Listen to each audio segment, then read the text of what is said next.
Hello dear students, હું શૈલેષ કુમાર ઢોલા ફરીથી એક વખત લેક્ચર નંબર 5માં ચાક ગતિના લેક્ચરમાં તમારું સ્વાગત કરું છું. લાસ્ટ લેક્ચરમાં આપણે ટોર્ક વિશે થોડીક માહિતી મેળવેલી, થોડાક એના પ્રેક્ટિકલ એક્ઝામ્પલ પણ જોયેલા અને લાસ્ટમાં તમને એ પણ શીખવાડેલું કે જ્યારે એક કરતાં વધારે બળ લાગતા ત્યારે ટોર્ક કઈ રીતે શોધવું. તો આટલી માહિતી તમને લાસ્ટ લેક્ચરમાં આપેલી છે. આ લેક્ચરમાં પણ આપણે ટોર્કના થોડાક જે કોન્સેપ્ટ બાકી રહ્યા છે એનો અભ્યાસ કરશું અને ત્યારબાદ ટોર્કના આધારિત દાખલાની આપણે પ્રેક્ટિસ કરીશું. બરાબર? તો ફટાફટ સ્ટાર્ટ કરીએ આપણે લેક્ચર. લાસ્ટ લેક્ચરમાં આપણે જે ભણ્યા હતા એટલું હતું કે ટોર્ક સિમ્પલ. હવે તો ખાલી જે ઉપર છેલ્લી માહિતી આપીશ, કારણ કે જો તમે લાસ્ટ લેક્ચર ના જોયું હોય તો હું રિકમેન્ડ કરીશ કે તમે લાસ્ટ લેક્ચર જોઈ લો, તો તમને બેટર વેમાં સમજ પડી જશે આ લેક્ચર પણ. તો આપણે એવું જોયેલું કે ટોર્ક બરાબર torque is equal to is equal to r cross F. R cross F બરાબર છે. આર ક્રોસ એફ છે, એફ ક્રોસ આર નથી. અને એની દિશા તમારે શોધવા માટે શું કરવાનું? જમણા હાથના અંગૂઠાનો નિયમ, બધી આંગળી રાખવાની આર તરફ, પછી ફેરવવાની એને એફ તરફ, અને અંગૂઠો ખોલવાથી અંગૂઠો જે દિશામાં આવશે એનાથી તમને ટોર્કની ડાયરેક્શન મળશે. હવે ટોર્ક લાગવાથી શું થાય? ટોર્ક લાગવાથી વસ્તુ ચાક ગતિ કરે. તો રેખીય ગતિ માટે જે જવાબદાર વસ્તુ છે એ છે બળ, અને ચાક ગતિ માટે જે જવાબદાર વસ્તુ છે એ છે ટોર્ક. તો ટોર્ક છે એ ચાક ગતિ માટે જવાબદાર રાશિ કહી શકાય. જો ટોર્ક નહીં હોય તો વસ્તુ ચાક ગતિ નહીં કરે, જો ટોર્ક હશે તો વસ્તુ ચાક ગતિ કરશે. હવે તમને આના આધારે પણ ખબર પડી જશે ટોર્કના આધારે કે વસ્તુ છે વિષમ ઘડી દિશામાં ફરશે કે સમઘડી દિશામાં ફરશે. ત્યારબાદ તમને એક સંજ્ઞા પદ્ધતિ કીધેલી કે જેમાં જો ટોર્ક વિષમ ઘડી દિશામાં હોય તો કદાચ એને તમે ધન લઈ શકો, અને જો ટોર્ક સમઘડી દિશામાં હોય તો તમે એને ઋણ લઈ શકો. તમે આનાથી ઊંધી એટલે કે વિરુદ્ધ સંજ્ઞા પદ્ધતિનો પણ યુઝ કરી શકો છો. એટલે કે સમઘડી દિશાના ટોર્કને ધન અને વિષમ ઘડી દિશાના ટોર્કને ઋણ. એનાથી કોઈ આન્સરમાં ફરક પડશે નહીં, પણ તમે જે સંજ્ઞા પદ્ધતિ ધારેલી છે એના આધારે તમારે આન્સર સિલેક્ટ કરવાનો રહેશે. બીજું સૂત્ર આપણે જોયેલું કે ટોર્ક બરાબર બળ ગુણ્યા બળનું જે બિંદુની સાપેક્ષે તમારે ટોર્ક શોધવું છે ત્યાંથી લંબ અંતર. સિમ્પલ, બળ ગુણ્યા બળનું લંબ અંતર. અને આના આધારે તમને એ પણ ખબર પડી જાય કે દિશા કઈ છે. એટલે બળને ફેરવવાનું યાદ છે ને. એમાં શું કરવાનું? બળની જે ડાયરેક્શન છે એ ડાયરેક્શનમાંથી બળને જે બિંદુએ ટોર્ક શોધવાનું છે એની આસપાસ ફેરવવાનું. એના પછી તમને ખબર પડી જશે કે ટોર્ક છે એ સમઘડી છે કે વિષમ ઘડી છે.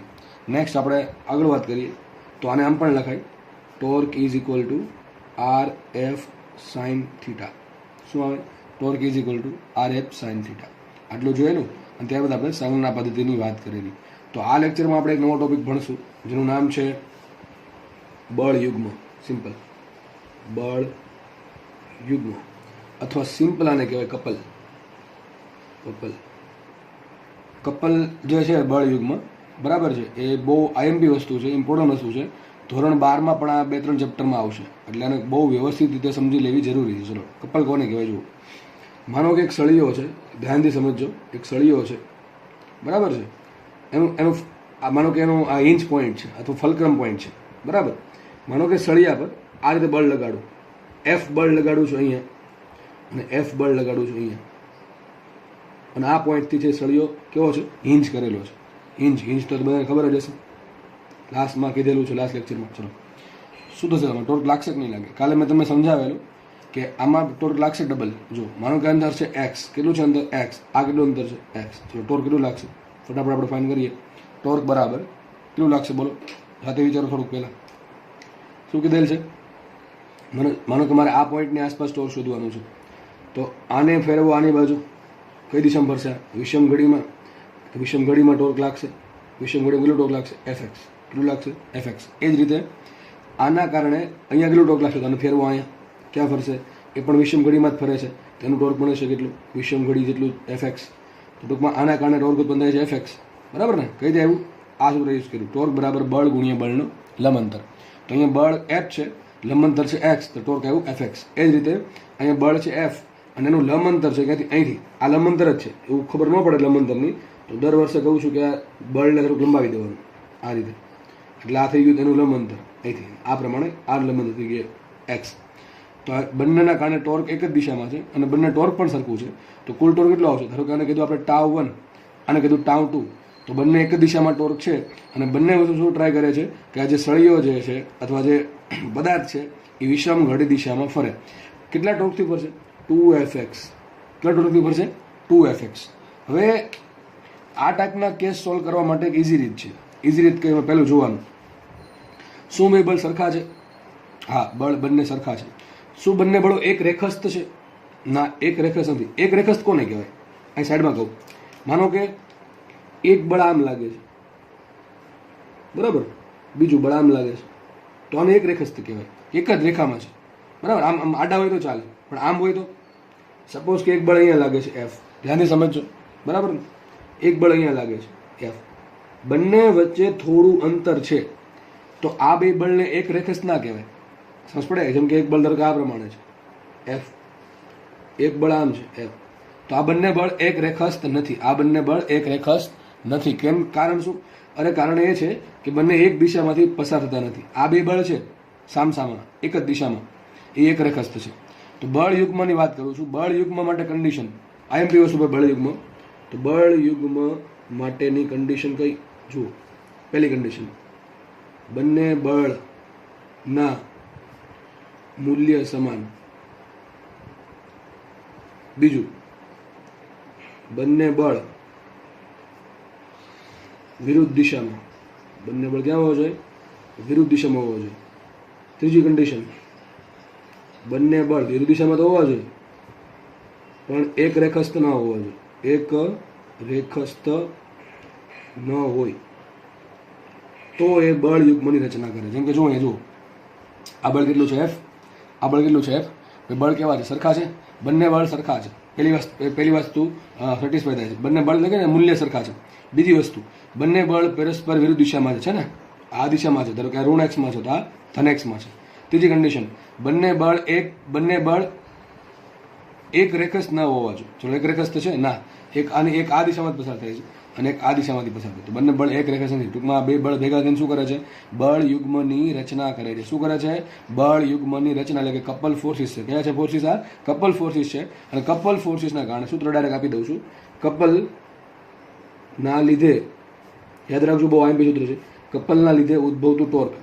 કપલના લીધે ઉદ્ભવતું ટોર્ક, એટલે કપલ ફોર્સિસના કારણે ઉદ્ભવતું torque, tau is equal to, સૂત્ર આવું છે, બળનું મૂલ્ય, કોઈ એક બળનું મૂલ્ય, એવું લખજો તમે, કોઈ એક બળનું મૂલ્ય ગુણ્યા બંને બળ વચ્ચેનું લંબંતર. બંને બળ વચ્ચેનું લંબંતર. સૂત્ર આઈએમપી યાદ રાખજો, બહુ આઈએમપી છે. ઘણા દાખલા છે ને, થશે એવું કે તમે બહુ ગણતરી કરવા જશો ને તો સમય જાજો લાગશે, અને એમાં તમને એવું ખબર પડી ગઈ કે કપલ બને છે અને ડાયરેક્ટલી જો આ ફોર્મ્યુલા વાપરી દીધું તો 5 સેકન્ડ નથી સોલ્વ કરતા. એટલે આપણે એક કામ કરીએ, આ શું કીધું મેં? બેમાંથી કોઈ એક બળ લેવાનું. તો કે આ બળ લીધું, તેનું મૂલ્ય શું? એફ. તમે આ લ્યો કે આ લ્યો, બેના મૂલ્ય જ સરખા જ છે ને, બરાબર? તો એવું કંઈ જરૂર નથી કે તમે આ જ લેવું પડે. અરે ભાઈ, બેના મૂલ્ય સરખા છે તો ગમે એક મૂલ્ય લેવાનું. કોઈ એક બળનું મૂલ્ય ગુણ્યા શું કરવાનું? બંને બળ વચ્ચેનું, આ શબ્દ જરૂરી છે, બંને બળ વચ્ચેનું અંતર નથી લખ્યું. શું લખ્યું? બંને બળ વચ્ચેનું લંબ અંતર. તો હંમેશા તમારે ગણતરી કરતી વખતે શું લેવું પડશે? લંબ અંતર જ લેવું પડશે. જો તમે ભૂલથી બે બળ વચ્ચે અંતર લીધું તો તમારે દાખલામાં આન્સર ખોટો આવશે. તો શું આવશે? ટોર્ક બરાબર. માટે આપણે કામ કરીએ, આ જે કેસ છે, સૂત્ર છે, આપણે લગાવીને જોઈએ લઈએ. ચલો, આપણે ઓલરેડી ફાઇન્ડ કરેલું કે ટોર્ક આટલું આવવું જોઈએ. આપણે જોશું હવે કે આ જે બળ યુગ્મ છે તો ટોર્ક કેટલું આવે છે. જો આવતું હોય તો આપણે આ સૂત્ર સાચું છે, બાકી ખોટું છે. હું તમને રમાડું છું, સાબિત થશે. જો, તો બળ યુગ્મ કોને કહેવાય? જ્યારે 3 કન્ડિશન સેટિસ્ફાય થતી હોય ત્યારે બળના મૂલ્ય સમાન હોવા જોઈએ, બે બળ વિરુદ્ધ દિશામાં હોવા જોઈએ, અને બંને બળ એક રેખસ્થ ના હોવા જોઈએ, બરાબર છે. તો ટોર્ક કેટલું ઉત્પન્ન થશે? બળનું મૂલ્ય ગુણ્યા બે બળ વચ્ચેનું લંબ અંતર. ચલો આપણે વાપરીએ તો બળનું મૂલ્ય, ચલો, બે બળનું મૂલ્ય, આનું મૂલ્ય પણ એફ છે, આનું મૂલ્ય પણ એફ છે, તો મૂલ્ય શું આવશે? બળનું મૂલ્ય એફ ગુણ્યા બંને બળ વચ્ચેનું લંબ અંતર. વિચારો, બંને બળ વચ્ચે લંબ અંતર જુઓ, એક બળ અહીંયા છે, સમજ પડે? એક બળ અહીંયા છે, એક બળ અહીંયા છે, બે વચ્ચે લંબ અંતર શું થાય? આ થાય ને, કેટલું થશે? 2x. આ બંને વચ્ચે લંબ અંતર થાય, સમજ પડે? કેટલું આવશે લંબ અંતર? 2x. તો અહીંયા આવશે f ઇન્ટુ 2x. તો લખાય કેટલું એને? 2fx. કેટલું લખાય? 2fx. અહીંયા પણ કેટલું ટોર્ક હતો? જો તમે અલગ અલગ ફાઇન્ડ કરશો તો પણ તમને 2fx મળશે, અને તમે ડાયરેક્ટલી વાપરી દેશો તો પણ તમને 2fx મળશે. તો આવા દાખલામાં ફટાફટ આન્સર આવશે. તો આ દાખલો થઈ ગયો બળ યુગ્મનો કેસ. કોનો કેસ થઈ ગયો? આ બળ યુગ્મનો કેસ. ચલો આગળ વધીએ આપણે. હવે તમને સમજ પડે કે બળ યુગ્મ શું છે, તો આપણે થોડોક અલગ કેસ સોલ્વ કરીએ. ચલો, તમને જો સમજ પડી ગઈ હોય તો તમે આને આન્સર આપવા માટે સક્ષમ હોવા જોઈએ. ચલો, બરાબર, આપણે અલગ કેસ લઈએ. કેસ નંબર 2 જુઓ. જો કે દાખલો ગણો કે થિયરી ગણો, જે બધું સરખું જ છે. માનો કે એક સળિયો આ પ્રમાણે પડેલો છે, એનું સેન્ટર છે અહીંયા, સમજ પડી? માનો કે એક બળ છે એ આ પ્રમાણે લાગે છે, એક બળ લાગે છે એફ અહીંયા અને બીજું એક બળ લાગે છે એફ અહીંયા. ચલો ક્વેશ્ચન એ છે કે બંનેના કારણે ઓ બિંદુ પર તમારે ટોર્ક શોધવાનું છે. તો ટોર્ક મળે કે ના મળે? અને સળિયો છે એનું પોતાનું દળ ક્યાં હશે? એમજી અહીંયા જશે, એમજી ક્યાં હશે? અહીંયા જશે, બરાબર ને? એમજી જો કે દોરવાની જરૂર નથી. કારણ શું દોરવાની જરૂર નથી? એટલે એનું રીઝન એ છે કે એમજી છે પોતે ઓમાંથી પસાર થાય છે. એટલે ઓમાંથી પસાર થવાના કારણે તમને કીધું હતું કાલે કે જ્યારે જે બિંદુમાંથી બળ પસાર થતું હોય, બરાબર, તો એ બળના કારણે એ બિંદુ પર કોઈ ટોર્ક આવશે નહીં. એમજી છે એ ઓ પર કોઈ ટોર્ક લગાડશે નહીં. અત્યારે ખબર નહીં પડે તો તમને નેક્સ્ટ કેસમાં હમણાં સમજાવું છું, બરાબર? તો ખાલી ત્યારે એવું સમજી લો કે એમજી છે એ ઓમાંથી પસાર થાય છે, એટલે એમજીનું ઓથી કોઈ લંબંતર જ નથી. તો ટોર્ક કોને કહેવાય? બળ ગુણ્યા લંબંતર. તો બળ તો છે કેટલું? એમજી, પણ એનું લંબંતર ઓથી 0 છે, એટલે એમજીના કારણે ટોર્ક આવશે 0. તો વધ્યા કેટલા? બે બળ વધ્યા. બે બળના કારણે ઓ પર આપણે ટોર્ક શોધી. ચલો તમને જોઈને ખબર પડી જાય કે સળિયો કઈ રીતે ફરશે. કઈ રીતે ફરે સળિયો? વિચારો. એક તો આ આમ ફેરવવાની ટ્રાય કરે, આ પણ એમ ફેરવવાની ટ્રાય કરે. જો દેખાય કે નહીં? મેં શું કીધું? બળની દિશામાંથી એને ઓ તરફ ફેરવવાનું, એટલે આ પ્રમાણે થશે ને કંઈક. કઈ થઈ? સમઘડી. અને આપણે શું કરે? એને સમઘડિત ફેરવવાની ટ્રાય કરે છે. તો આપણે શોધવાનું છે ટોર્ક. ચલો માની લો કે સળિયાનો નંબર એલ છે. કેટલી છે સળિયાનો નંબર? એલ. પહેલી વસ્તુ એ જુઓ, બે બળ સરખા છે. આ બે બળ સરખા છે, એટલે બળ મતલબ કે એના મૂલ્ય. બાકી બે બળ સરખા માટે શું કન્ડિશન છે? દિશાના મૂલ્ય બે સરખા હોવા જોઈએ. આપણે એક્ઝેક્ટલી એમ બોલવું પડે કે શું બે બળના મૂલ્ય સરખા છે? તો પહેલી કન્ડિશન સેટિસ્ફાય થાય છે કે તો કે હા. બીજી, શું બે બળ વિરુદ્ધ દિશામાં છે? આ એ પણ છે, વિરુદ્ધ દિશામાં છે. ઓકે. ત્રીજી કન્ડિશન, શું બંને બળ એક રેખસ્થ છે? ના, એક રેખસ્થ નથી. તો આપણે કપલ, આ શું કરશે? બે ભેગા થઈને શું કરશે? કપલ ઉત્પન્ન કરશે. કોના પર? આના પર. કપલ એટલે ફેરવવું, બરાબર છે? એક ટોર્કને કપલ પણ કહી શકાય. તો આ જે બે છે કપલ ફોર્સિસ ઉત્પન્ન કરીને સળિયાને ટોર્ક આપશે. ચલો ટોર્ક કઈ દિશામાં આપશે? તો આપણે ખબર પડી ગઈ, સળિયો છે એ સમઘડી દિશામાં ફરશે. કેટલા ટોર્કથી ફરશે આપણે એ શોધવાનું છે. ચલો તો આપણે ડાયરેક્ટલી હવે તમે મેં કીધું એ પ્રમાણે તમે એક બળ લઈને પણ દાખલો ગણી શકો છો, અથવા તમને ખબર પડી કે કપલ ઉત્પન્ન થઈ છે તો પણ તમે દાખલો ગણી શકો. ચલો આપણે પેલા કપલનો ડાયરેક્ટ યુઝ કરીને દાખલો ગણી દઉં છું. તો ટોર્ક બરાબર, એટલે કે કપલ, આને કપલ કહેવાય, બરાબર? ટોર્ક જો ઉત્પન્ન કપલ કહેશું આપણે.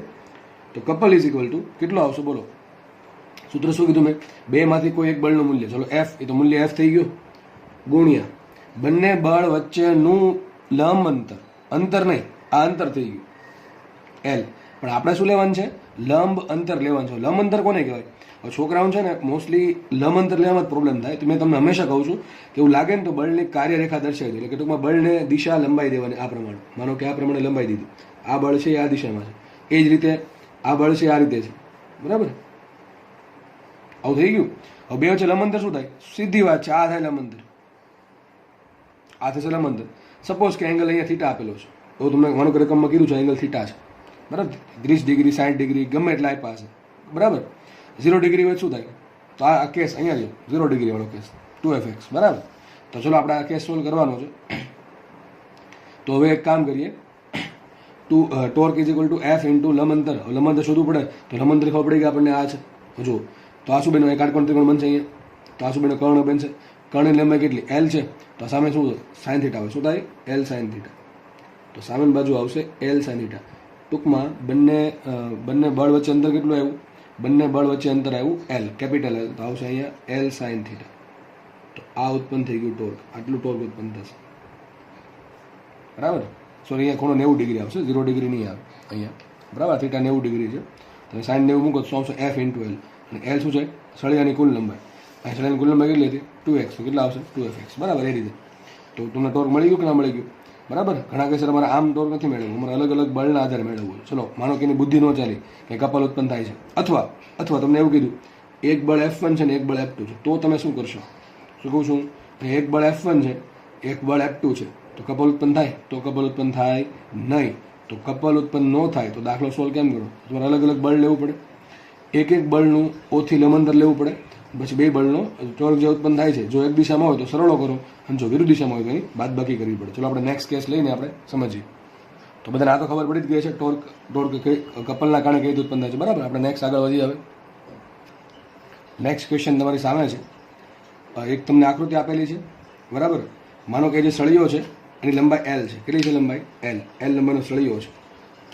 એલ લંબાઈના સળિયા પર બે બળ લાગે છે, એક છે F1 ને એક છે F2. તમને ખૂણા પણ આપેલા છે, કયા ખૂણે લાગે છે? તો ક્વેશ્ચન એ છે કે બંને બળના કારણે O પર કેટલું ટોર્ક લાગે એ શોધવાનું છે. શું ક્વેશ્ચન છે? બંને બળ F1 અને F2 ના કારણે ઓ પર કેટલું બળ લાગે એ શોધવાનું છે. તો તમે જો જાતે આવડતું હોય તો ટ્રાય કરી શકો છો, બાકી તમે આ જોઈ શકો છો. હું કઈ રીતે સોલ્વ કરું છું. જો હવે બળ છે ત્રાસા છે. જો કેવા છે બળ, પહેલી વાત તો બળ બે સરખા નથી, એક રેખસ નથી અને વિરુદ્ધ દિશામાં પણ નથી. બરાબર, ડાયરેક્ટલી એમ કહીને કહી શકો આ ખૂણો 30 ડિગ્રી છે, આ ખૂણો 60 ડિગ્રી છે. ટૂંકમાં આ તો કપલ ફોર્સ બનાવશે જ નહીં. જો અહીંથી જ ખબર પડી જવી જોઈએ એક F1 છે ને એક F2 છે, એટલે કપલ બનતી જ નથી. આપણે કપલથી દાખલો સોલ્વ કરી શકશું નહીં. તો શું કરવાનું? તો તમારે શું કરવું પડે? અલગ અલગ બળને લઈને ઓ પર ટોર્ક શોધવાનું. બરાબર કે નહીં? તો આપણે એક કામ કરીએ, ચલો ફટાફટ દાખલો ગણીએ આપણે. તો જ્યારે આ રીતના દાખલા હોય ને કે જેમાં બળ છે એમાં ખૂણે આપેલું હોય અથવા બળ ત્રાસો આપેલું હોય તો શું કરવાનું? તમને ખબર હોવી જોઈએ. શું કરવાનું? બળના ઘટક પાડવાના. શું કરવાનું? બળના ઘટક પાડવાના. ચલો આપણે પેલા આના ઘટક પાડીએ.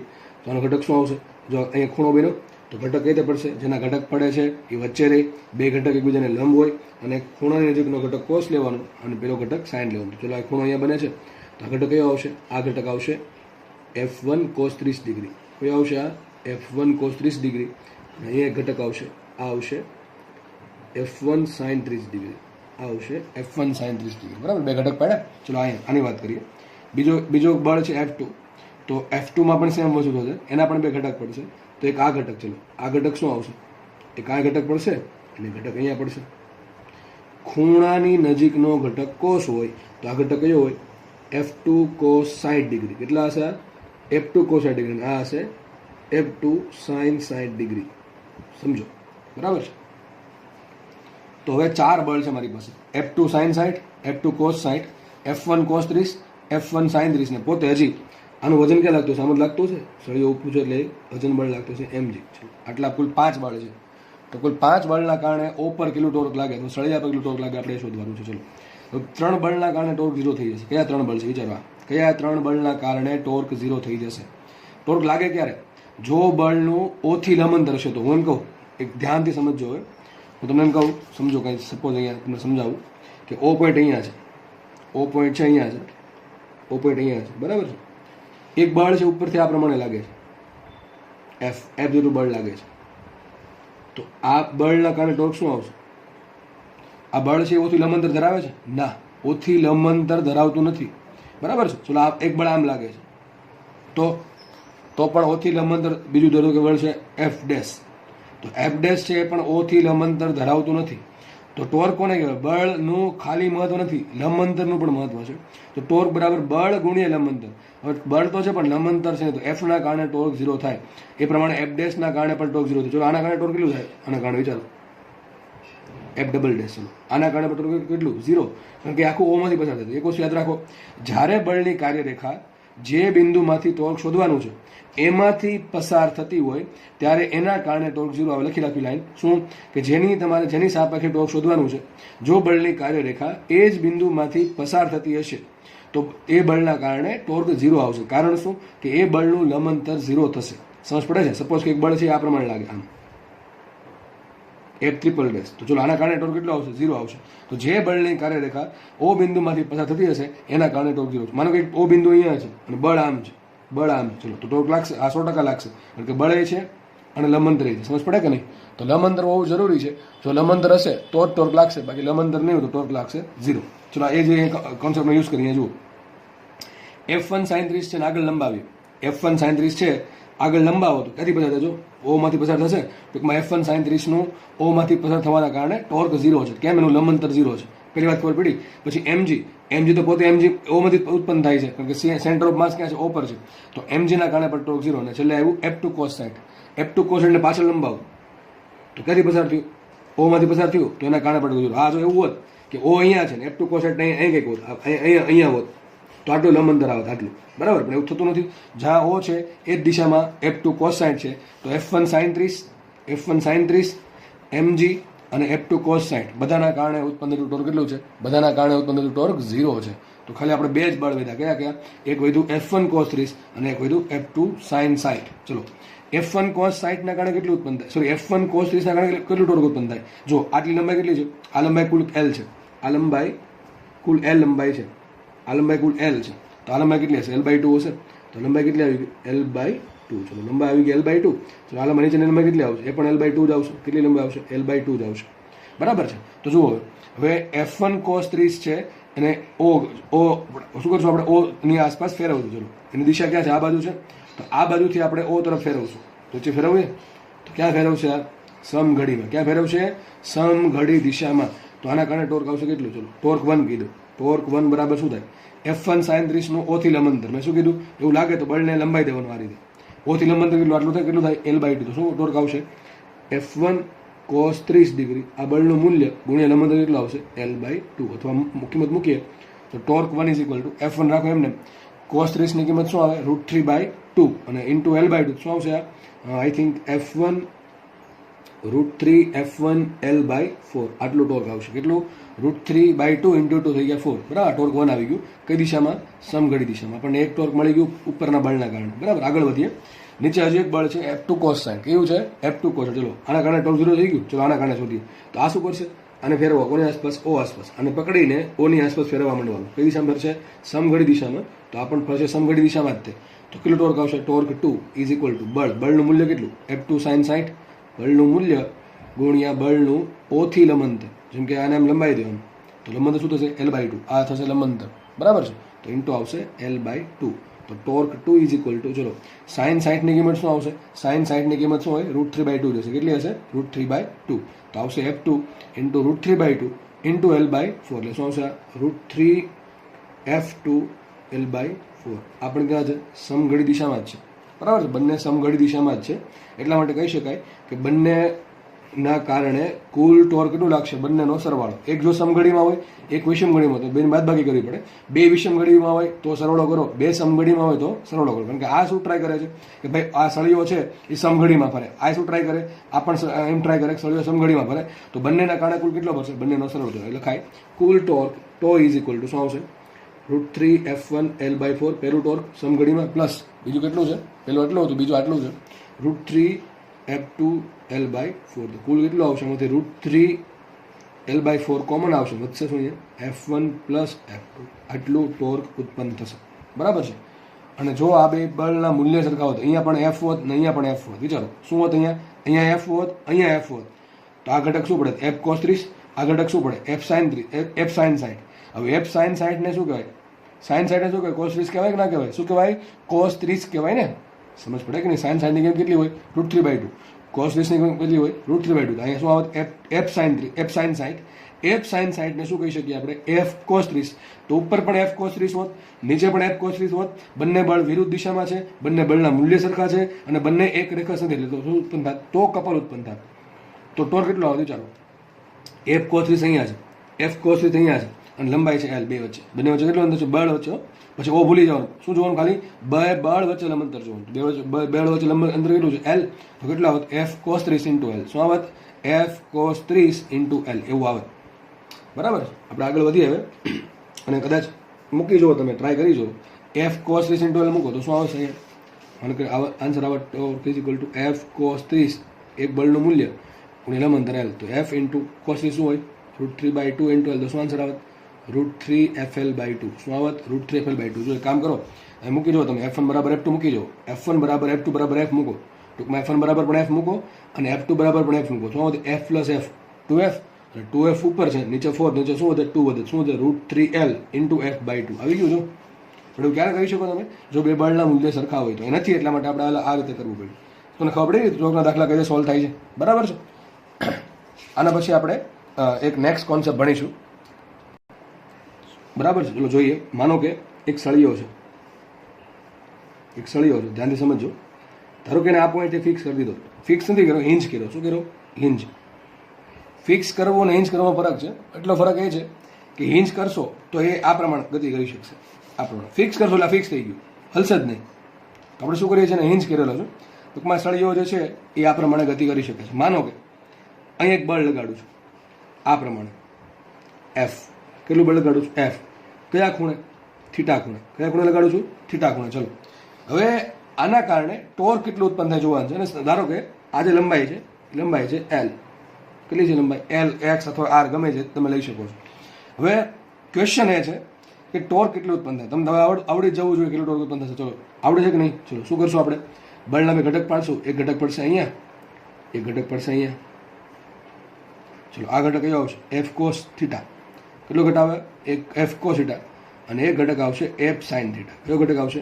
F sin θ. ધ્યાનથી સમજો. તો એક ઘટક છે એફ કોસ થીટા, એક ઘટક છે એફ સાઇન થીટા. ચલો એફ કોસ થીટાના કારણે કેટલું ટોર્ક ઉત્પન્ન થાય તો શું કરવાનું, એનું પહેલા અહીંથી લંબાંતર લેવાનું. ચલો જોઈએ, આપણે લંબાવીએ, પાછળ લંબાવો. હવે શું થયું, એફ કોસ થીટાની જે કાર્યરેખા છે એ ઓ બિંદુમાંથી પસાર થાય છે. ટૂંકમાં એમ કહી શકાય કે એફ કોસ થીટા છે એનું કોઈ લંબાંતર છે નહીં, ક્યાંથી ઓથી. ઘણા આમ માને કે આ લંબાંતર છે, અને ભાઈ એ ક્યારે થાય, આ પોઈન્ટ હોત તો થાય. તમારે આની આસપાસ ટોર્ક શોધવું હોય તો થાય. આપણે તો આની આસપાસ શોધવાનું છે ને ટોર્ક, જેને આસપાસ હિંજ કરેલો છે એની સાપેક્ષ તમારે ટોર્ક શોધવાનું. આપણે જેની સાપેક્ષ શોધવાનું છે તે લંબાઈ દેવાનું બળ. જો લંબાંતર આવે તો ટોર્ક હશે, જો લંબાંતર નહીં આવે તો ટોર્ક નહીં હોય. અથવા એમ કહી શકો, જો બળ છે એ ઓ બિંદુમાંથી પસાર થતું હોય, આપણા માટે ઓ બિંદુ આ છે, જો બળ છે એ બળની દિશા અથવા બળની કાર્યરેખા ઓ બિંદુમાંથી પસાર થાય તો ટોર્ક હશે 0. તો એફ કોસ થીટાના કારણે ટોર્ક 0 છે. તો એફ કોસ થીટા છે એ કોઈ ટોર્ક ઉત્પન્ન કરતું નથી, એમ કહી શકાય કે ના કહી શકાય. ચલો આગળ વધી, એફ સાઇન થીટા. ચલો એફ સાઇન થીટાને લંબાવો આગળ, આમ થશે, લંબાવશો એટલે દિશા આ પ્રમાણે છે, લંબાવશો આ થશે. ચલો લંબાંતર કેટલું આવશે, જો આટલું ને, આ લંબાંતર થઈ ગયું. આ એફ સાઇન થીટા સપોઝ આમ છે, પોઈન્ટ પેલો આ છે, તો એફ સાઇન થીટા જે છે કેટલું દૂર છે, આટલું દૂર છે. કેટલું લંબાંતરમાં કેટલું દૂર છે, એલ. તો શું આવશે એના કારણે ટોર્ક, તો લખાય એફ સાઇન થીટાના કારણે torque is equal to F sine theta into L. શું છે, F sine theta into L. તો બળના બે ઘટક છે, જુઓ, બળ તો લાગે છે એફ, ત્રાસુ બળ લાગે છે થીટા ખૂણે, બરાબર છે. એક્સિસ, આ જે સળિયાની જે એક્સિસ છે એની સાથે થીટા ખૂણે એફ બળ લાગે છે. એના બે ઘટક પડ્યા, એક ઘટક છે એફ કોસ થીટા અને ઘટક છે F sine theta. F cos theta છે એ કોઈ ટોર્ક ઉત્પન્ન કરતું નથી. એફ સાઇન થીટા છે એ ટોર્ક ઉત્પન્ન કરશે એફ સાઇન થીટા ઇન્ટુ અંતર એલ. તો એફ સાઇન થીટાના કારણે જ સળિયો ફરશે. આ બળ ભલે લાગે છે પણ બળમાં ટોર્ક માટે જવાબદાર બળ કેટલું, એફ સાઇન થીટા. ટોર્ક માટે નોન જવાબદાર બળ કેટલું, એફ કોસ થીટા. તો એફ સાઇન થીટા શું કરે, ટોર્ક ઉત્પન્ન કરે. તો એફ કોસ થીટા શું કરે, કંઈક તો કરશે ને, વિચારો શું કરે. એફ કોસ થીટા શું કરે, સળિયાને આમ ખેંચવાનો પ્રયત્ન કરશે. હવે સળિયો બંધાયેલો છે, સળિયો તે બંધાયેલ છે, હિંજ કરેલો છે, એટલે સળિયામાં આ પોઈન્ટ પર સામે રિએક્શન ઉત્પન્ન થાય. શું ઉત્પન્ન થાય, રિએક્શન. રિએક્શન એટલે શું થાય, બાહ્ય બળ જે લાગે છે એનો સામનો કરવા માટે જે સપોર્ટ તમે આપેલો છે, કયો સપોર્ટ આપ્યો મેં, હિંજ સપોર્ટ. કયો સપોર્ટ આપ્યો મેં, હિંજ સપોર્ટ. જો તો શું બોલું છું, જે બાહ્ય બળ જે લાગે છે એ બાહ્ય બળના કારણે આ જે બાહ્ય બળ કે જે સપોર્ટને તોડવા માંગે છે એ સપોર્ટ ડાયરેક્ટ તૂટી નહીં જાય, કંઈક તો બળ આપવું પડશે. એવું ને કારણે ખેંચડું તૂટી જ ગયું. તો બાહ્ય બળ જે લાગે છે એ બાહ્ય બળનો સામનો કરવા માટે, જે સપોર્ટને તોડવા માંગે છે બાહ્ય બળ, એ બાહ્ય બળનો સામનો કરવા માટે સપોર્ટ પર વિરુદ્ધ દિશામાં એક રિએક્શન ઉત્પન્ન થાય. ધારો કે રિએક્શન ઉત્પન્ન થઈ આર, કઈ રિએક્શન ઉત્પન્ન થઈ, આર રિએક્શન ઉત્પન્ન થઈ, બરાબર છે. તો આર રિએક્શન શું ટ્રાય કરશે, એફ કોસ થીટાનો સામનો કરશે. માનો કે તમે બળ વધારતા જ જાઓ છો તો શું થશે, એફ કોસ થીટા વધતું જશે અને રિએક્શન પણ સામે વધતી જશે. આપણને ખબર છે કોઈ પણ સપોર્ટ હોય ને કંઈક લિમિટ હોય, એ ટૂંકમાં એ લિમિટ જ્યાં સુધી નહીં આવે ત્યાં સુધી એફ કોસ થીટા ભલે લાગશે પણ સળિયો છે અહીંથી શું થશે, હિંજ છે એમાંથી ઉખડશે નહીં, એ પોતાની જગ્યાએ રહેશે. આ ફરશે ખરો, કેમ કે આપણે એફ સાઇન થીટા છે ને શું કહેવાય, ખેંચે છે એટલા માટે. તો એફ કોસ થીટા છે એ વધતું જશે, સામે રિએક્શન એ વધતી જશે. એક સમય એવો આવશે કે એફ કોસ થીટાનું મૂલ્ય વધી ગયું, મેક્સિમમ થઈ ગયું, અને રિએક્શન પણ મેક્સિમમ થઈ ગઈ.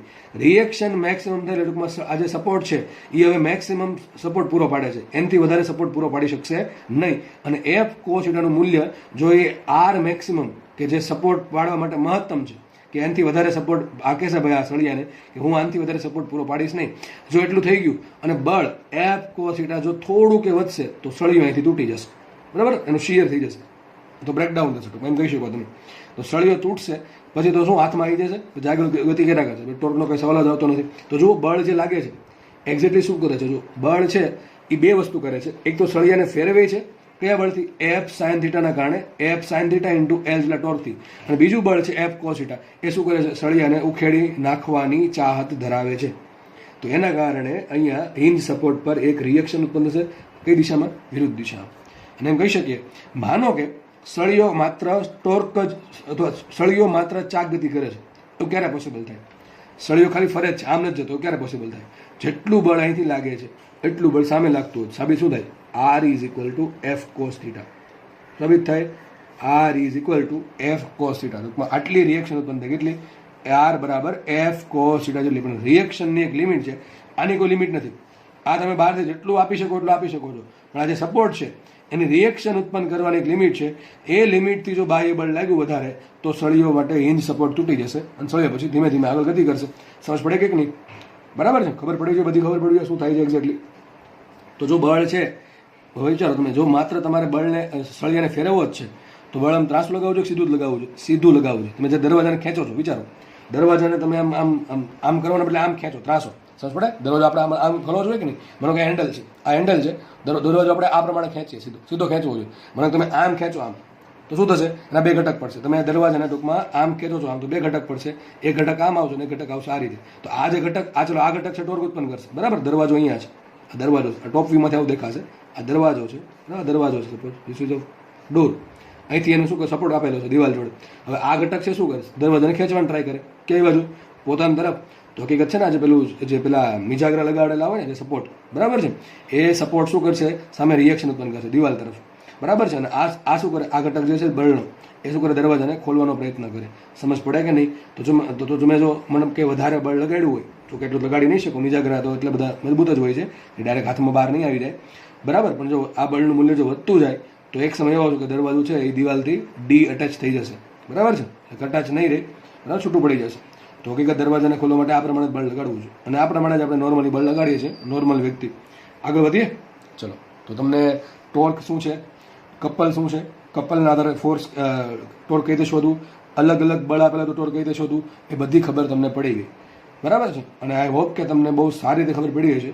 અને ટોર્કની થોડીક હવે ફિલિંગ તો આવવા જ માંડી છે કે ટોર્ક શું છે. જેમ બળની ફિલિંગ આવે કે બળ છે એ ધક્કો મારશે, વસ્તુને ગતિ કરશે, એ જ પ્રમાણે ટોર્ક છે એ પણ ધક્કો મારશે એટલે વસ્તુ ચાક ગતિ કરશે. બરાબર છે? આટલી ફિલિંગ આવવી જોઈએ. બરાબર છે? તો કપલ આપણે સોલ્વ કરી, ત્યારબાદ આપણે ટોર્કના અલગ અલગ કેસ લઈને સોલ્વ કર્યા અને આપણે નેક્સ્ટ થિયરી તરફ આપણે આગળ વધીએ. નેક્સ્ટ થિયરી છે એ થોડુંક થિયરી એમ તો સમજવા માટે બહુ આઈએમપી છે.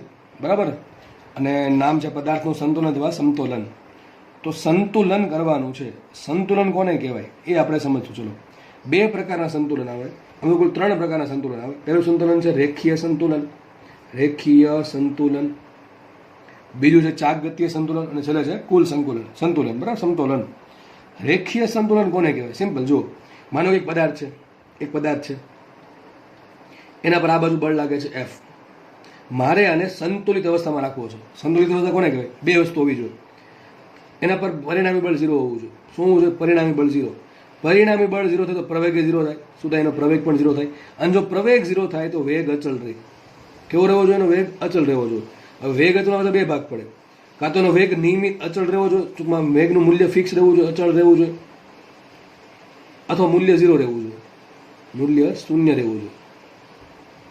ટૂંકમાં જ્યારે સંતુલિત હોય ત્યારે બળ 0 થશે, પ્રવેગ 0 થશે અને વેગ અચળ થશે.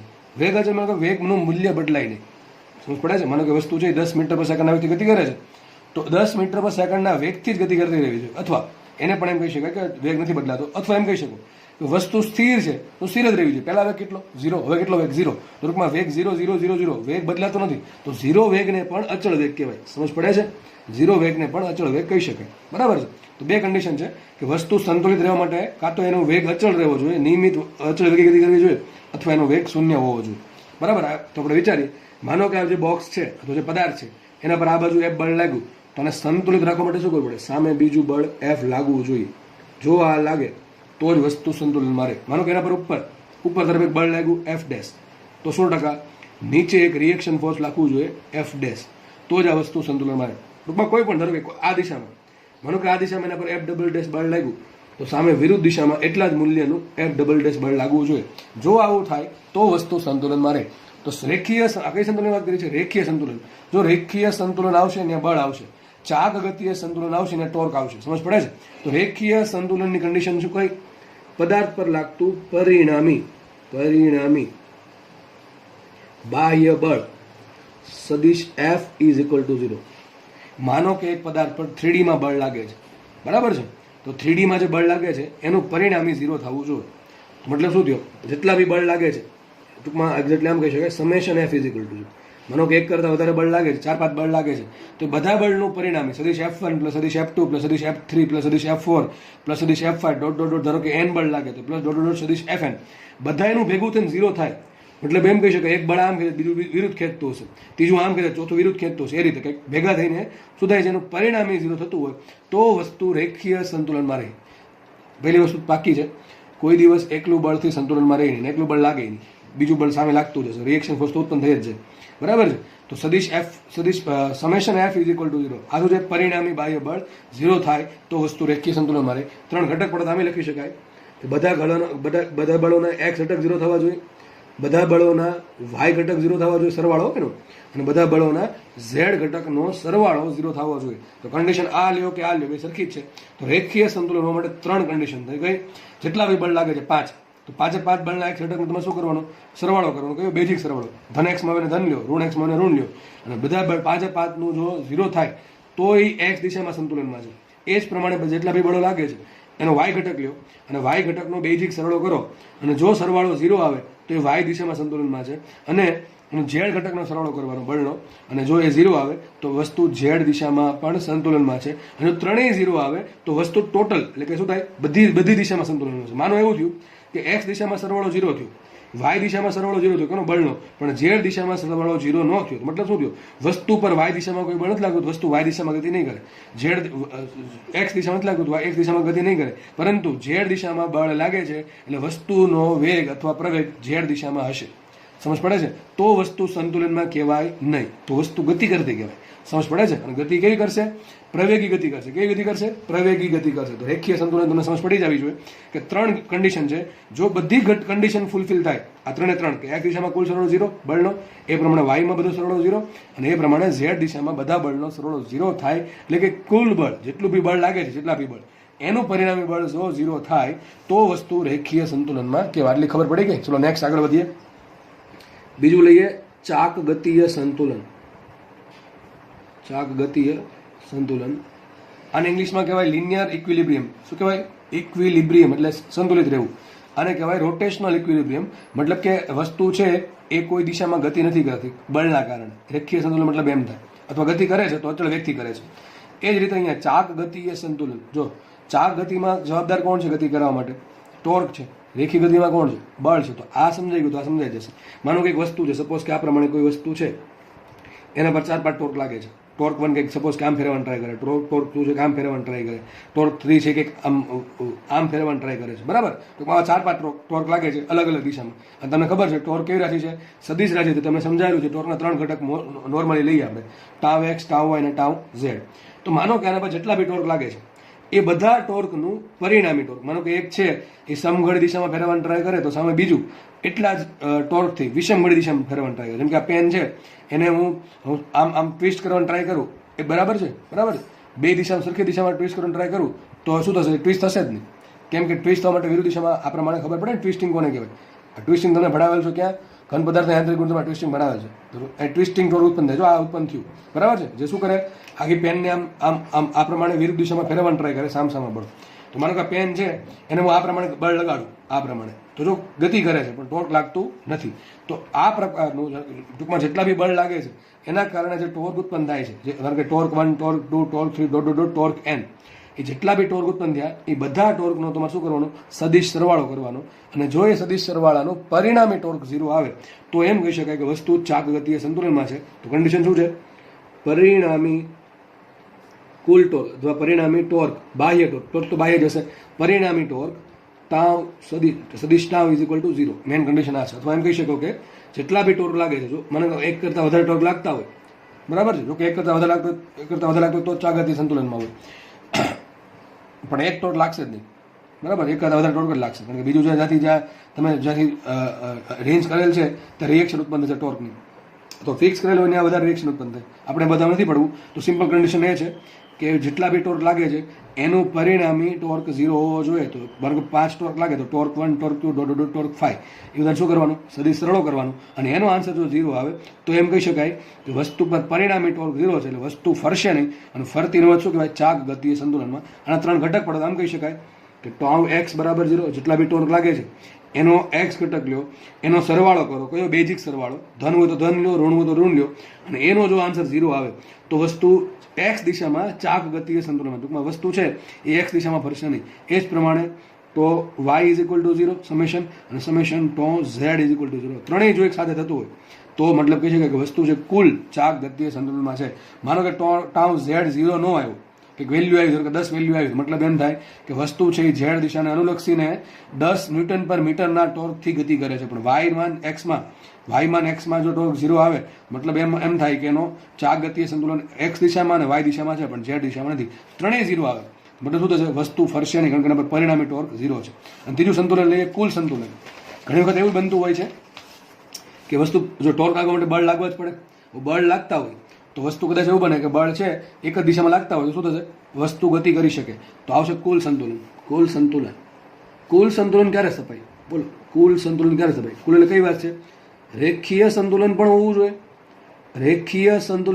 જોઈએ, પ્લસ ચાક ગતિય સંતુલન પણ હોવું જોઈએ. ચાક ગતિય સંતુલન, બંને સંતુલન હોય. ટૂંકમાં વસ્તુ ગતિ પણ ના કરતી હોય, રેખીય ગતિ પણ ના કરતી હોય, એનો પ્રવેગ 0 હોય અથવા એનો વેગ અચળ હોય એવું હોય, પ્લસ જોડે જોડે વસ્તુ ચાક ગતિ પણ ના કરતી હોય. આવું ક્યારે થાય? તો રેખીય સંતુલનની કન્ડિશન શું? Summation F = 0. જેટલા બી બળ લાગે છે એ બધા બળના ઉપર સદિશ આવશે. સદિશ જો કે કરેલા છે અહીંયા સદિશ લખવાની જરૂર નથી. કેમ? Fx એટલે ખબર પડી ગઈ આપણને, બધા x ઘટક જ લેવાના છે, y એટલે y, એટલા માટે અહીંયા સદિશ આવશે. જેટલા બી બળ લાગે છે એ બધા બળોનો સદિશ સરવાળો શું થાય? 0 થાય. તો વસ્તુ રેખીય સંતુલનમાં, પ્લસ જોડે જોડે શું હોવું જોઈએ? કે જેટલું બી ટોર્ક લાગે છે એ બધા ટોર્કનો સદિશ સરવાળો 0 થાય. આ બે કન્ડિશન એક સાથે ફૂલફિલ થતી હોય તો કુલ સંતુલન થાય. જો બેમાંથી માનો કે આ કન્ડિશન ફૂલફિલ નથી થતી તો શું થશે? રેખીય સંતુલન હશે. રેખીય સંતુલન નહીં હોય. માનો કે આ થાય છે તો ચાક ગતિ સંતુલન હશે તો રેખીય સંતુલન નહીં હોય. ટૂંકમાં વસ્તુ ચાક ગતિ તો નહીં કરે પણ રેખીય ગતિ કરશે. તો આમે લખી શકો કે ભાઈ summation Fx = 0, Fx = Fy = Fz, બધું 0 થઈ જાય. ટૂંકમાં બધું કેટલું થઈ જાય? 0. એન્ડ, જો એન્ડ લખવું છે, ઓર નથી લખવું. એન્ડ એટલે 100% હોવી જ જોઈએ જોડે જોડે. કઈ? Summation τx = summation τy summation τz = 0. ટૂંકમાં જેટલા બી ટોર્ક છે એ બધા ટોર્કનો એક્સ, વાય ને ઝેડ ઘટકનો સરવાળો શું થાય? 0 થાય. ટૂંકમાં બધાને એક્સ ઘટકનો સરવાળો, વાય ઘટકનો સરવાળો અને ઝેડ ઘટકનો સરવાળો ઇન્ડિવિજ્યુઅલી 0 થવો જોઈએ. એ જ પ્રમાણે બધા બળના બધા ઘટકોનો એક્સ દિશામાં, વાય દિશામાં અને ઝેડ દિશામાં સરવાળો 0 થવો જોઈએ. જો આટલી 6 કન્ડિશન એપ્લાય થાય, બરાબર, આમ તો 2 જ કન્ડિશન કહેવાય, 3 ભાગ પડ્યા છે, બરાબર, 2 ભાગ પડ્યા છે, એક આ બળનો ને એક આ ટોર્કનો, 3 ભાગ, બરાબર. તો કુલ 6 કન્ડિશન ફૂલફિલ થાય તો જ વસ્તુ કુલ સંતુલનમાં રહે. આટલી સમજ પડી ગઈ? તો કુલ સંતુલન માટે કન્ડિશન કઈ છે? રેખીય સંતુલન પણ હોવું જોઈએ અને ચાક ગતિ સંતુલન પણ હોવું જોઈએ. તમને કેસ આપું, ચલો તમે જાતે વિચારીને કહેજો કે એમાં કયું સંતુલન થાય છે.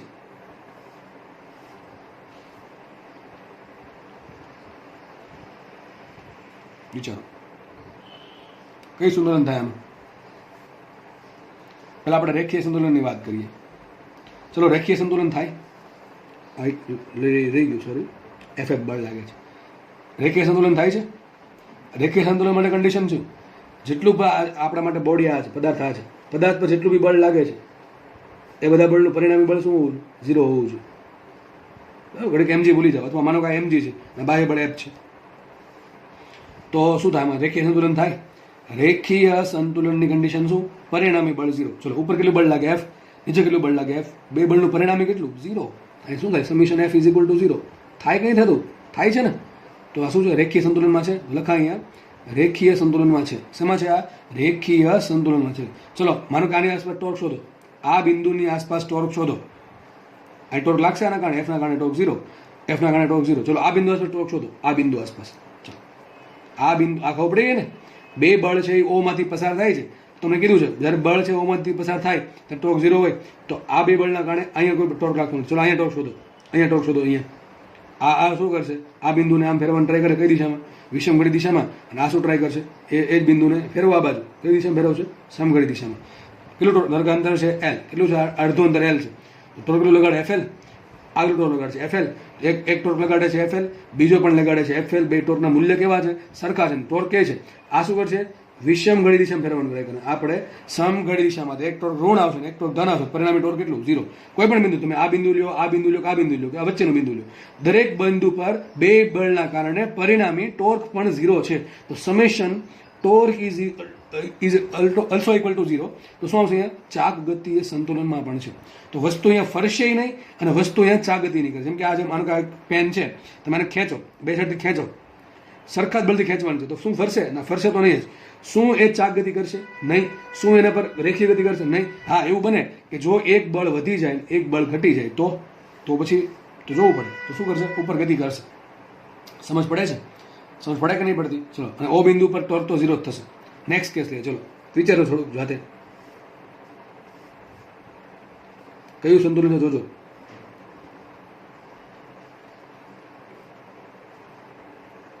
વિચારો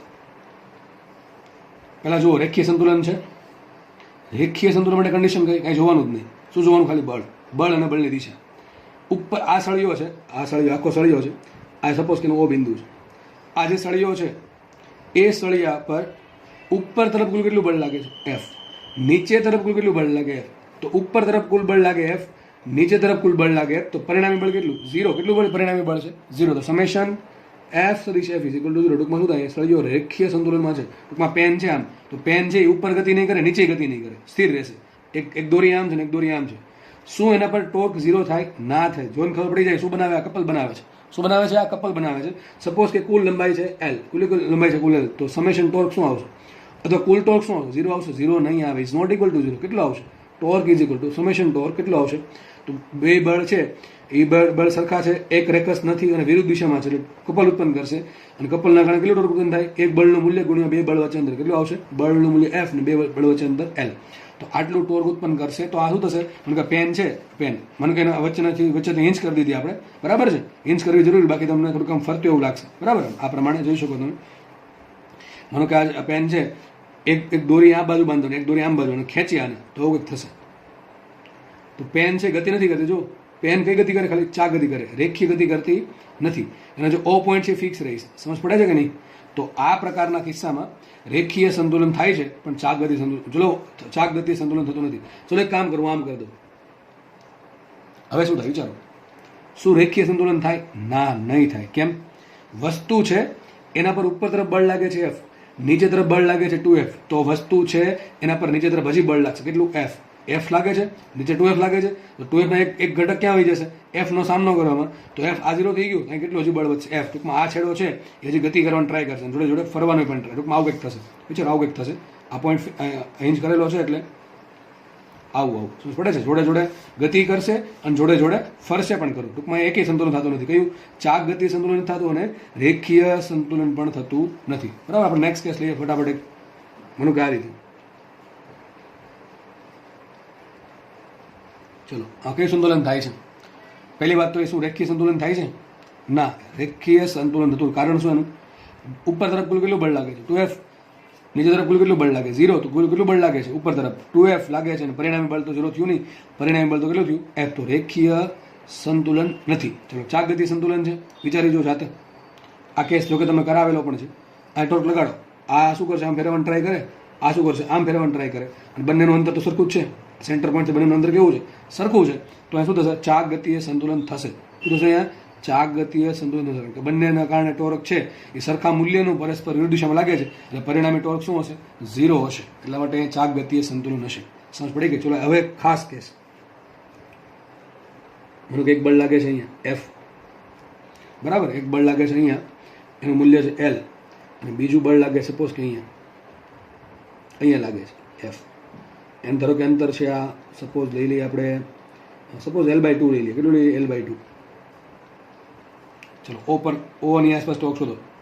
કંઈ આપણે સપોર્ટ આપ્યો આપણે. ચલો, ઓ ની આસપાસ ટોર્ક શોધો. ચલો, ટોર્ક 0 થાય કે ન થાય? વિચારીને જુઓ જાતે. આગલો ટોર્ક લગાડે, જો આ પ્રમાણે ટોર્ક લગાડશે. સપોઝ એને ટોર્ક 1 કહું, તો ટોર્ક 1 શું? જો આ બાજુ લગાડે છે, કઈ દિશામાં લગાડે? સમઘડી દિશામાં. કેટલો ટોર્ક લગાડશે? બળ ગુણ્યા અંતર. કેટલું અંતર છે? L. તો આ ટોર્ક લગાડશે FL. કઈ દિશામાં? સમઘડી દિશામાં. ચલો, આના કારણે ટોર્ક 2 લેવું છું. ટોર્ક 2. ચલો, ટોર્ક 2 ના કારણે કેટલું ઘટક આવશે? કેટલું ટોર્ક આવશે? જુઓ તો આ બળ છે ને ફેરવો આ બાજુ, તો ફરશે. કંઈ આ છે એ ઓ ની આસપાસ આ બાજુ ટૂંકમાં ફેરવવાનું ટ્રાય કરે સળિયાને ઓ ની આસપાસ આ રીતે. કઈ દિશામાં? વિષમ ઘડી દિશામાં. કઈ દિશામાં? વિષમ ઘડી દિશામાં. તો આપણે કામ કરશું કે આ ટોર્કને સમઘડીમાં માઇનસ લેશું અને પ્લસ લેશું. તમે સંજ્ઞાના પદ્ધતિ વિરુદ્ધ વાપરી શકો છો. તો ટોર્ક 2 કેટલા આવશે? વિચારો, બળ ગુણ્યા અંતર. કેટલું અંતર છે? L/2. કેટલું અંતર આવશે? FL/2. તો જો એક ટોર્ક કેટલું આવ્યું? -FL. એક ટોર્ક આવ્યું FL/2. પરિણામી ટોર્ક કેટલું? સદિશ F ઇઝ ઇક્વલ ટુ શું? બેનો સરવાળો, બરાબર? તો આ માઇનસમાં છે, તો -FL પ્લસ FL/2. આખામાંથી અડધું કેટલું વધે? માઇનસમાં અડધું વધશે. તો આટલું ટોર્ક હજી વધ્યું. આ માઇનસમાં વધ્યું એટલે શું થાય? માઇનસ શું છે? તો માઇનસ કોને કીધું? સમઘડી ટોર્કને. કોને કીધું છે? સમઘડી ટોર્કને. તો મતલબ શું થયો? આ જે વસ્તુ છે સમઘડીમાં ફેરવાની ટ્રાય કરશે. કેટલા ટોર્કથી?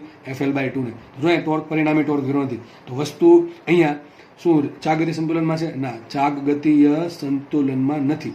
શું રેખીય સંતુલનમાં છે? રેખીય સંતુલનમાં પણ નથી. કેમ?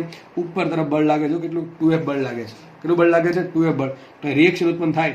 જો રિએક્શન ઉત્પન્ન થશે અને રિએક્શનના કારણે જો F2F જે છે અને જો રિએક્શન છે એ 2F બળ આપવા માટે જો સક્ષમ થાય તો પરિણામી બળ 0 થશે અને તો ખાલી ચાગગતીય સંતુલનમાં નહીં હોય, રેખીય સંતુલનમાં હશે. પણ માનો કે આ 2F નું મૂલ્ય R મેક્સિમમ કરતાં વધી ગયું તો અહીંથી આ શું થશે? આ સળીઓ છે અહીંથી અટેચ નહીં થાય, અટેચ નહીં રહે અને આગળ વધશે, જોડે જોડે ફરશે પણ ખરું. બરાબર છે? સમઘડી દિશામાં.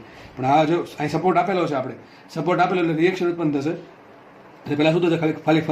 ખાલી ફરશે ઓની આસપાસ ચાગગતિના કારણે, ટોર્કના કારણે.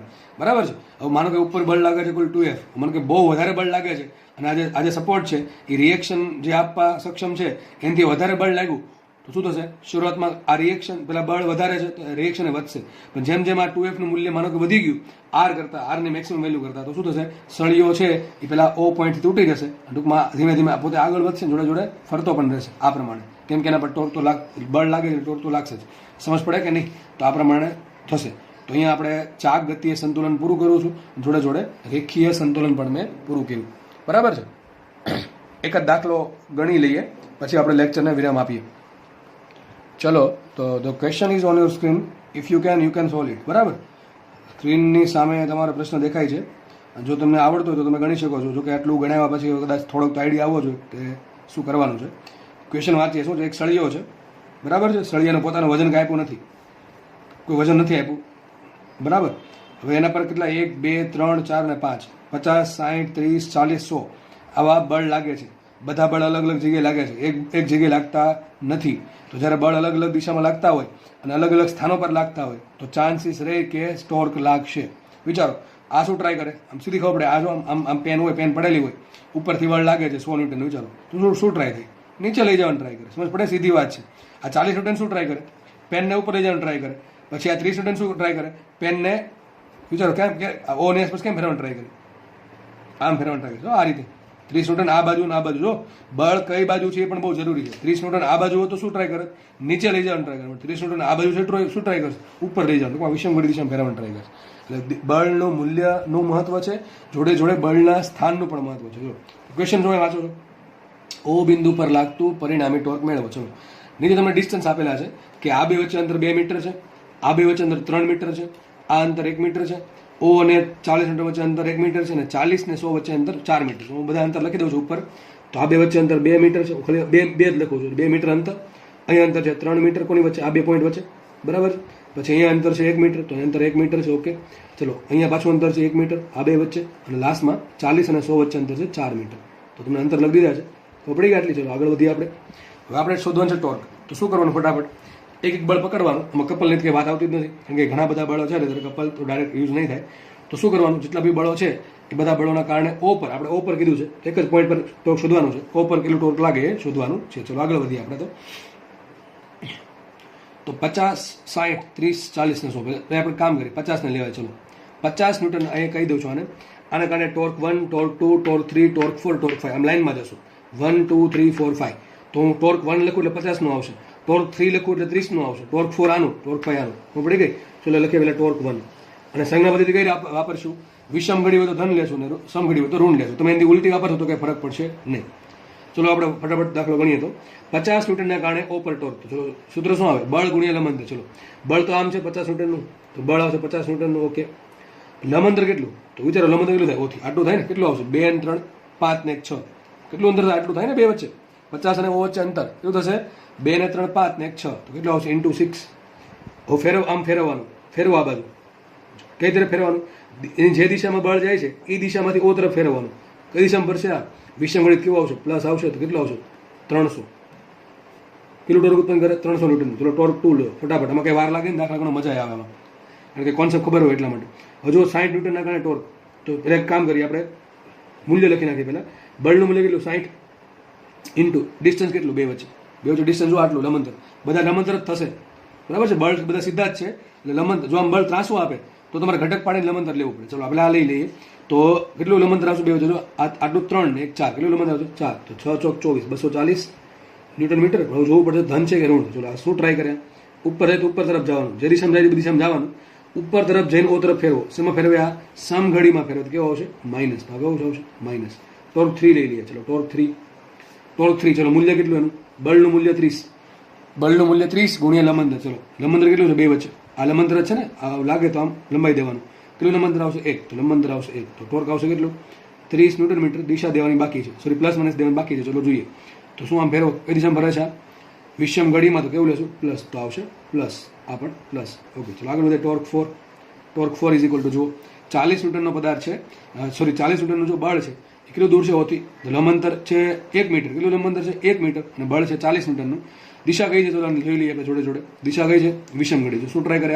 આમ આગળ જવાનું, ઓ તરફ ફેરવવાનું. શું ટ્રાય કરશે? વિષમ ઘડી દિશા છે તો કેવું આવશે? પ્લસ. તો શું આવશે અહીંયા? પ્લસ 40 ગુણ્યા લંબંતર 1. તો કેટલું આવશે? પ્લસ 40 ન્યૂટન મીટરનું ટોર્ક. લાસ્ટમાં વાત કરીએ ટોર્ક 5. કોનું લગાડશે? 100 ન્યૂટનનું બળ લગાડશે. ચલો બળ કેટલું છે? 100 ન્યૂટન છે. બળ ગુણ્યા લંબંતર. ચલો લંબંતર કેટલું છે? જો 4 ને 1 5 ને 1 6. હવે ને આટલું સોરી 5 6 ને આટલું લંબંતર આવશે. ઓ બિંદુ અહીંયા છે. તો ઓ બિંદુ પર કેટલું ટોર્ક લાગશે? 100 ન્યૂટનનું ટોર્ક કેટલું આવશે? 100 ગુણ્યા 5. કેટલા આવશે? આ બે વચ્ચે લંબંતર 5. તો ઇન્ટુ 5.